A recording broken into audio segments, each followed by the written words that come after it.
Hi there, it's me, Kim Kaye, back with another reading from my memoir, Dirty Numbers. We're on to episode 3 of chapter 3.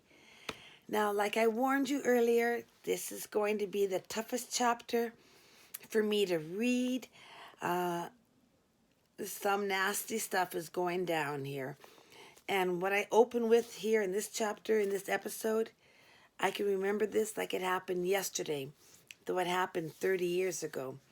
So we're back to Christmas Day, 1990. Here we go.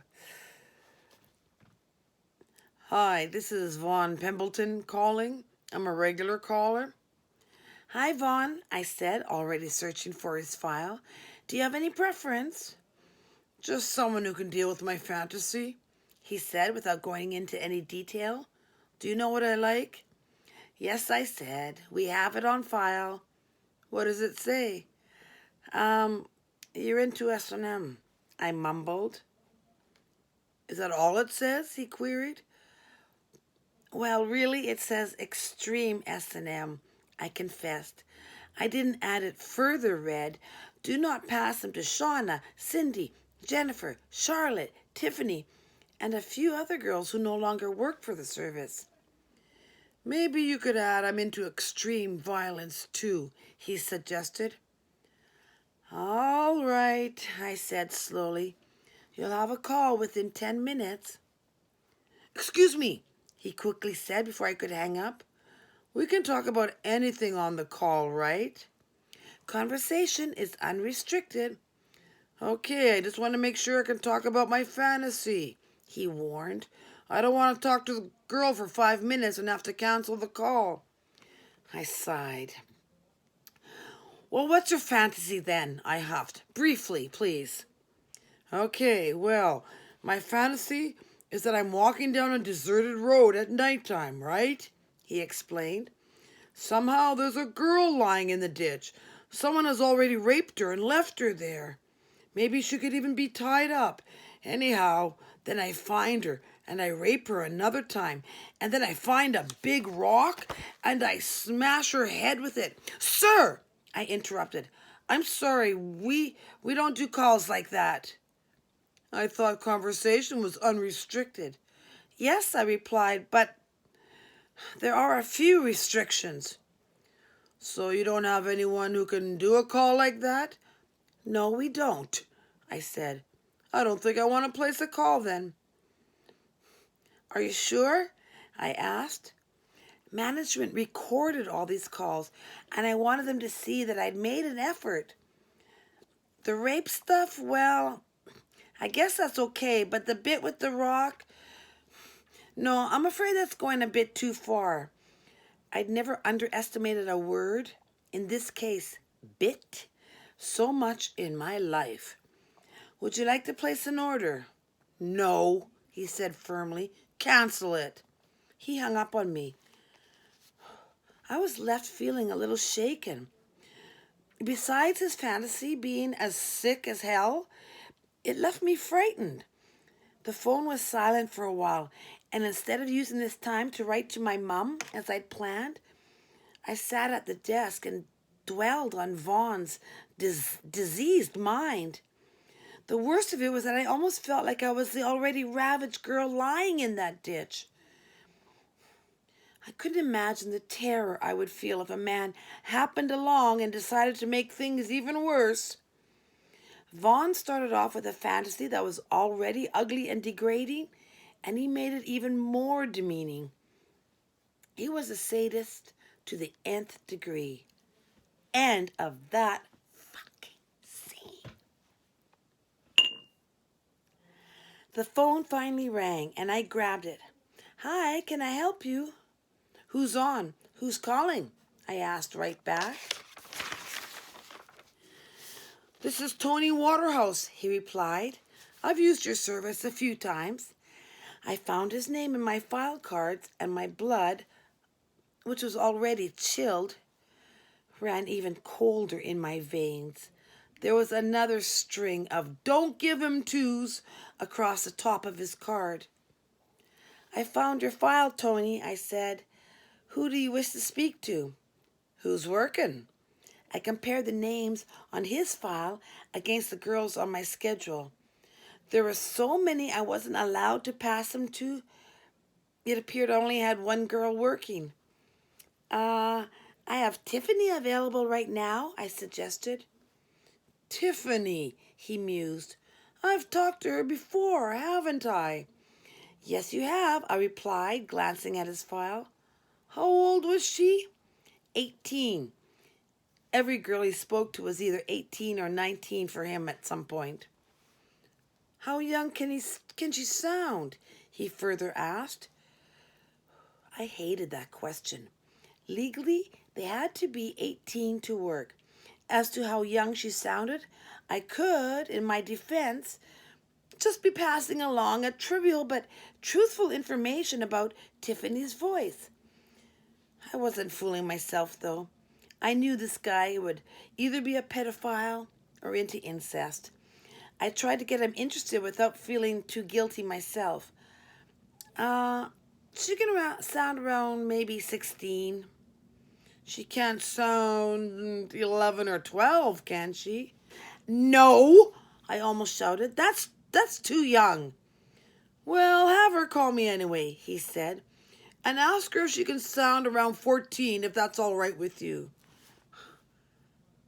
Of course it wasn't all right with me. I couldn't lose another call, though. I'll see what I can do, I said, gritting my teeth. She'll call you in a few minutes. I'll be here, he said, before hanging up. I quickly completed his transaction and passed it on to Grace/Tiffany. Hi, Grace, I mumbled. I got a creep for you to call. Oh, gosh, she giggled. What does this guy want? Sorry, I just got to look at my... He wants you to sound real young, I began. Oh, I get those all the time, she said, laughing. Because of my voice, right? I can sound like a little girl. That doesn't bug you? I asked her. Not anymore, Grace gaily said. They just have simple incest fantasies. Simple, I repeated. I mean, they're not that hard to do, she explained. You just have to say things like, Daddy, don't touch me there. Don't touch my pee-pee, Daddy. They get off so quick. Ick, was all I had to say. Anyhow, you talked to this guy last week. His name is Tony. I'm not talking to him, Grace screamed. I thought I cleared that with management. Once again, I read the names of the lucky girls who no longer had to speak to Tony. I'm sorry, Grace, your name isn't on the list. I told Linda, the other receptionist, she sputtered. You can check. I made a big stink about him. Hang on a sec, I told her. Let me look it up in the report book. I checked the date for December 18th and saw an entry made by Linda. It read, Gabrielle, please note, Grace Tiffany does not wish to speak to Tony Waterhouse ever again. He is into raping young children. Please give this your immediate attention. Did you find it? Grace prodded. Yeah, I found it, I responded. Problem is, Gabrielle, who was the head receptionist and, I strongly suspected, the big boss's girlfriend, or Harold, the big boss himself, have been in for over a week now, so no one has been able to see the note and give the okay for you not to speak to him. So what are you telling me? She asked, with an evil note to her voice. Company policy is that you gotta talk to him, I said as apologetically as I could. I'm sorry, Grace. Do you know what he's into? She returned to screeching at me. First, he has me pretend I'm his granddaughter, and his son has left me with him for the summer holidays. Of course, he's into raping me every day. I couldn't believe I got through that fantasy, and I figured he'd hang up when he came. But no, he said he had 10 minutes left, and he wanted to talk to me about something else. Look, Grace, I don't want to give you this call. His next fantasy, I'm in kindergarten. Kindergarten! She repeated. Do you believe it? And he follows me home one day, finds out where I live, and the next day he comes back, kidnaps me from my backyard. When his 30 minutes were up, he was tying me down so he could take nude photos of my 4-year-old body. He's got fantasies of fucking 4-year-old kids. He wants you to sound 14 on this call, I mumbled. I didn't know what else to say. Yeah, right, she said sarcastically. That's not what he'll ask me. Here's his number, I said quickly, passing it to her. Just do what you can. If there's something you don't feel comfortable with, just don't do it. Oh, easy for you to say, she said snidely. You don't have to do the call with him. Thanks a lot, Jessie. She hung up on me. I felt like crying. For relief, I looked up at the calendar, hoping the sight of the birth of my Lord would heal my spirit. I glanced at the baby Jesus in the manger, thought once more of Tony, and tore my glance away from the innocent child in swaddling clothing. Damn you, Tony. Damn you to hell. Scene. I was counting the minutes until I could get off work. There was a whole 90 of them left to go. The phone was ringing intermittently, and it appeared I was just going through all the motions, answering, giving out the information, taking the data. Yet my brain was refusing to function. There was a brick wall being built around the area where I analyze, digest, and feel what goes on around me. A few of the callers were strange, maybe even stranger than Vaughn or Tony. But I no longer dwelled on their preferences. Whatever they wanted, they'd get. I was no longer going to blink an eye or give a damn. Do you have any preference, sir? I asked a regular customer. Who's working today? I went through my list of girls and he asked about Jennifer. How big is she? Common question. She's a 40 DD, I replied. Common answer. No, I mean, how big is her snatch? Well, I don't know, I said indignantly. I haven't measured it.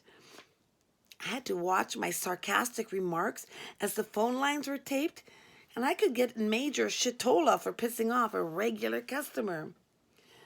Well, do you think she's tight or loose? He continued to question me. Shall I phone her and ask her? I said, the sarcasm still dripping off my voice. Please, he replied. I almost had to laugh. Okay, if she says she's tight, do you want to talk to her? I tried to ask without breaking up. No. Okay then, if she's tight, she won't call. I scammed him. But if she's loose, she'll be the one calling, okay? Got it, he said and hung up. Obviously, Jennifer would be loose for him. I got authorization from MasterCard and then dialed up Lorelei. Hi, girl, I greeted her. Got a call for you. His name is Daryl, and for him, you have to have a loose... I didn't know what word to use for the phone mate. Vagina? That word belonged in a doctor's office. I'm not sure one pervert ever used that word with the girls. I stammered for a while until Lorelei rescued me. A loosey-poosey? She asked. Yes, I shouted, happy to have gotten that out of the way. I gave her Daryl's number and hung up on her. The phone rang right away. Hello, may I help you? Is Shauna working? A man asked.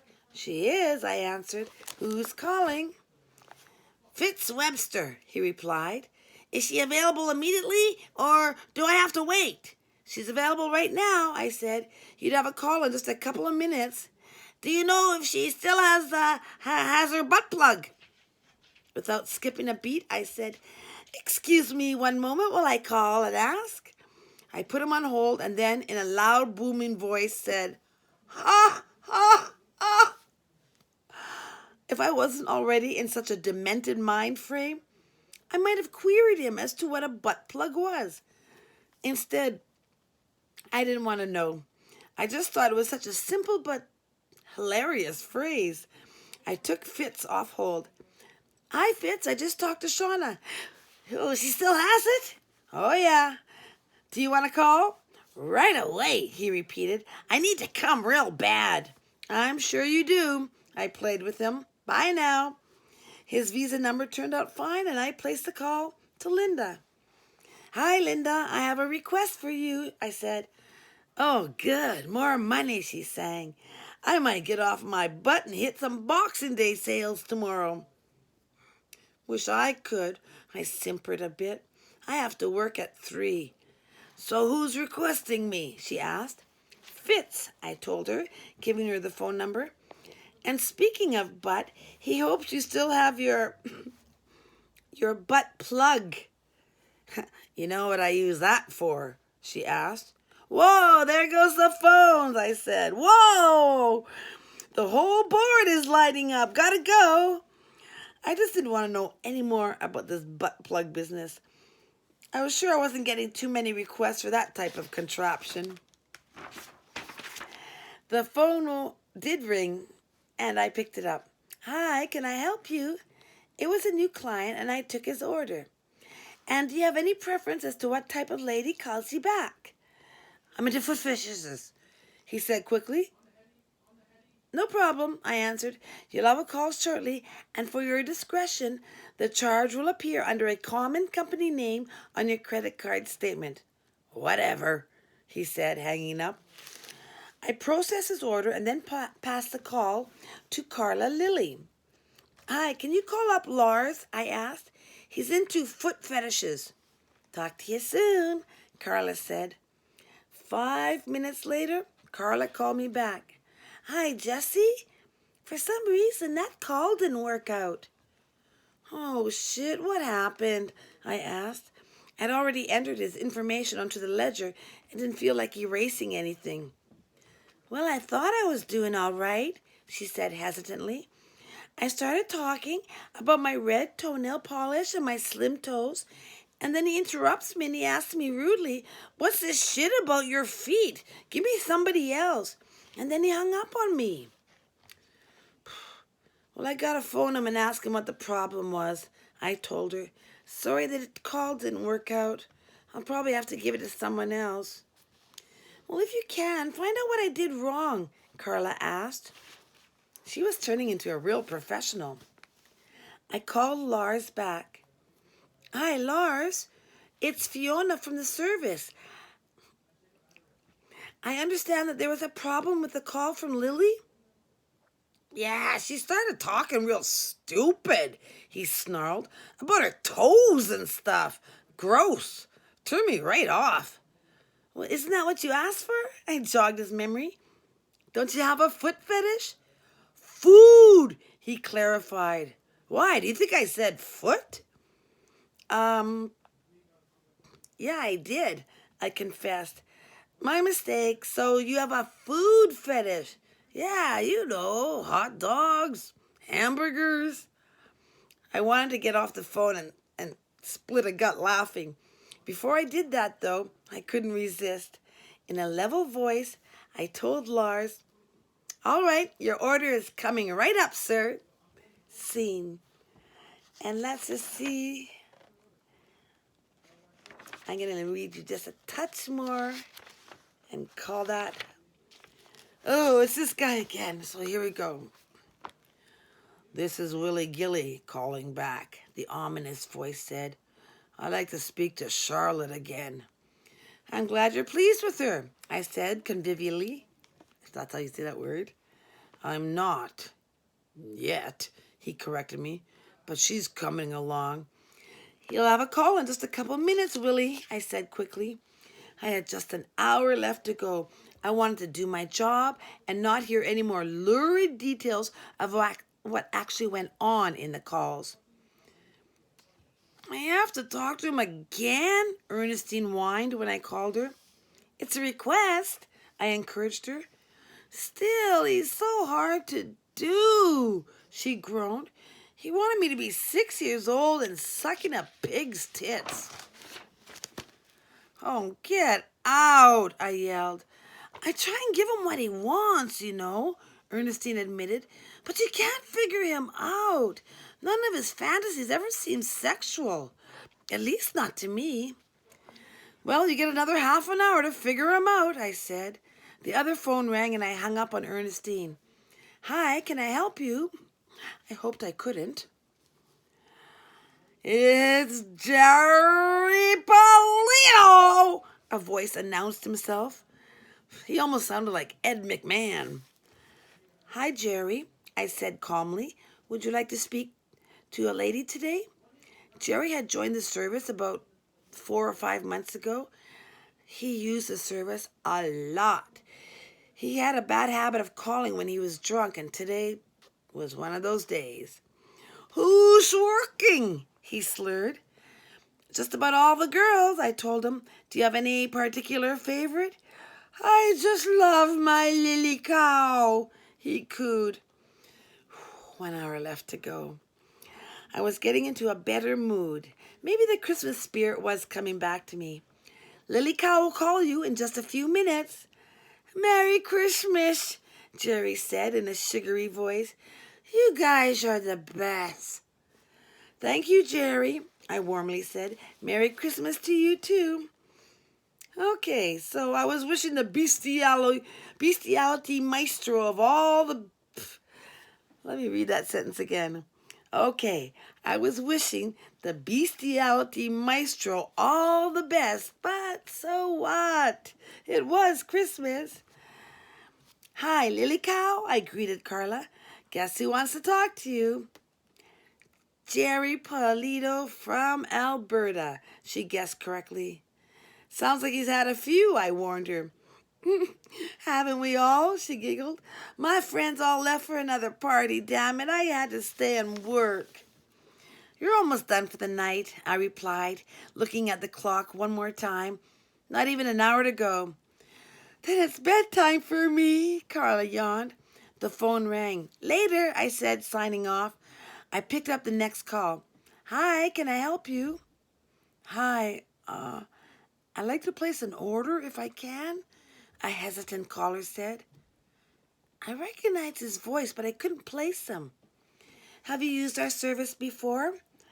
Yes, I have, he answered. Michael Pufflet? I searched for his file and found out who he was. He called earlier in the day, requesting that his file be erased. I gave him the scripted answer. I'm afraid we have no record of you having used our service before. I have, though, he almost begged. I called earlier today, and the secretary there, they took me out of the system. I'd like to get back in the computer. While I scratched out the earlier remark that I had put on his card, the one saying that we had no record of him on file, I said, Oh, it was me working earlier. I think I remember you. Unfortunately, I'll have to take your credit card information again. No problem, he replied happily. While he gave me the exact information I already had on file, I cleaned my nails. I knew he'd call back. They almost always did. The service, believe it or not, could get very addictive. And that's the end because, at least we ended that one on a good, lighter note. Because after this comes to the end, episode 4 coming up. Thank you guys for sticking around. And I hope you like this one.